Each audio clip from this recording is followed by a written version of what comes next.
Good day, friends. Milo here, and today we are looking at the letter that Orion just released for the 2024 calendar year and what Lord of the Rings Online will be up to. So, without further ado, let's dive in. They've divided the calendar into 4 quarters, just like last year. And just glancing over it, I think it's a very realistic plan for them to execute given the size of their current staff. Hopefully, they'll be able to hit more of the high points and the notes than they did last year. This is only the second year that they're actually publishing a calendar of things that will be happening this year in advance. And I'm really excited that they've started to do this because it gives us a glance and an insight as to what they are actually working on and what is in the pipeline. For winter quarter 1, we already know that we'll be getting the 2 3-man instances, the 1 6-man instance, and the 12th player raid sometime in the next couple of weeks, hopefully. I haven't seen any of those in Bull Roar beta yet, so hopefully we'll be getting in and getting our hands on to looking what those might be and what kind of gear they'll be dropping to help us plan out how we'll be gearing up our tunes and what's going to be best in slot where. More on that later. I'll have a video in the coming weeks once all of that content drops to let you know kind of what you need to be working towards gearing up if you're planning on joining us in the rating season this year. The epic will also be continuing in chapter 8, and we'll be probably getting a little bit more of interaction with the kindred of the coin. Then we'll have Elder State missions will be added, some more delvings, and they're adding a new concept of called epic malices to the delvings. So if you're a delvings fan and you're planning on doing soloing and going down that route, then this is probably going to give you an added little bit of flavor when you're playing the delvings. In the spring quarter 2, we will have the spring festival returning. This is the narrow hell instance. I'm a little bit unsure about what the rewards are going to be because they've changed the reward for ill omens to be cloaks. So Narahel used to be cloaks, so I'm not quite sure what that's going to be. If it's still going to be gold cloaks, we will have to wait and see what they announce as we get closer to the spring festival. We'll have the 17th anniversary event where we'll hopefully get some presents. The epic will continue with some more chapters, and then there's going to be an update content pack. Content pack usually means you got to pay for it, but it's not as expensive as the expansion packs. That'll be the Catacombs of Umbar, meaning we're probably going to be going underground. I kind of like the Gundabad where we're underground exploring. I'm hoping it's going to have a similar feel to that, but uniquely Umbar.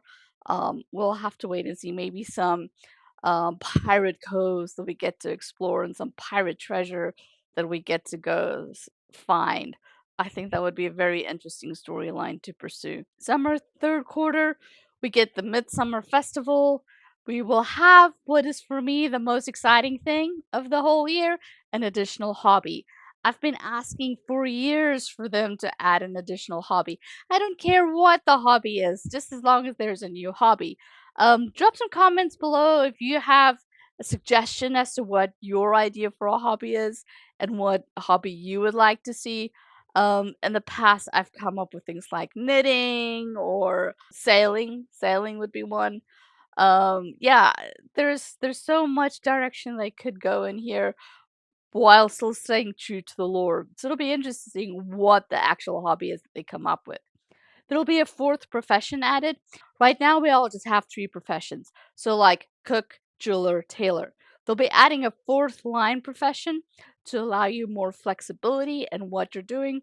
Hold on to your crafting ingredients because you're going to need it later in the year when you're leveling up your fourth profession. Elf avatar refresh, that's going to be super exciting because man has gotten a refresh. It'll be nice to have an elf refresh as well. Class updates. There's been talk in the winds about which classes there are going to be. I've heard Hunter, I've heard Rune Keeper. So we'll have to see what classes they're actually fiddling around with this year to get them more up to par to where the others are. I think personally, the Keeper really needs some adjustment with its damage line, as its damage that it does is really, really low compared to, say, the Champ or the Hunter, which is why Runekeeper's DPS isn't a thing at the moment. The only thing Runekeepers are taking on raids for pretty much nowadays is heals. VIP updates, no, this is just very bland. They just say that we will refresh our VIP systems.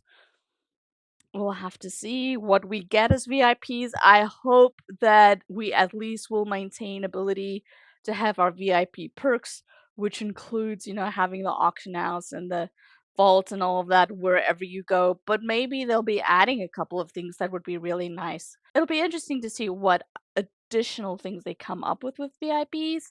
I just hope that they're not going to be taking anything away. That would be a kind of a bummer. Then the fourth quarter in autumn is when the next new expansion is scheduled to be released. We're promised 4 new regions, new instance cluster, and a new raid that'll be expanding. And as Orion here says, in the autumn we will release a new expansion pack that takes us east of Umbar Barabal, visiting 4 new zones, encountering a new culture, which that to me kind of seems that we would have wrapped up all of the Umbar Barabal stuff and the Kindred of the Coin stuff by that time. Um, so because we'll be moving into a completely new expansion, new region, we're exploring the waste and a vast complex that serves as a staging ground for the instances and raid included with the expansion pack. So here they're making it sound as if the instances in the expansion pack is going to come out the same time as the new expansion in the 4 new regions. As long as I've been playing LOTRO, they've never done that. So there is benefit to doing it at the same time because right now people are just sitting around waiting for the instances to drop before even coming back into game and before even buying the new expansion. So I can see the benefit of them financially including all of this in the same release date, but notoriously it's like it is right now where we'll get the 4 new regions first. A couple of weeks later we'll get the 2 3 mans, then a couple of weeks 6 man, and then a couple of weeks to the raid. They've been dripping out content every single year since I've started playing the game, going on 13 years now. In autumn we'll also have the epic continues into the new region. Then they're talking about a kinship refresh, and we intend to make some crucial changes to the kinship system, expanding role, importance, and value of kinships. I'm not really sure what they could add to change kinships. Most of the people that I play, everybody is connected on Discord, and it doesn't really matter which kinship you're in, everybody plays together anyways. So I would hate to have them create a system where you have to play with the exact same kinship in order to get, say, bonus loot or benefits. That would really destroy some of the communities that have been building um, in Discord for the purposes of playing the game.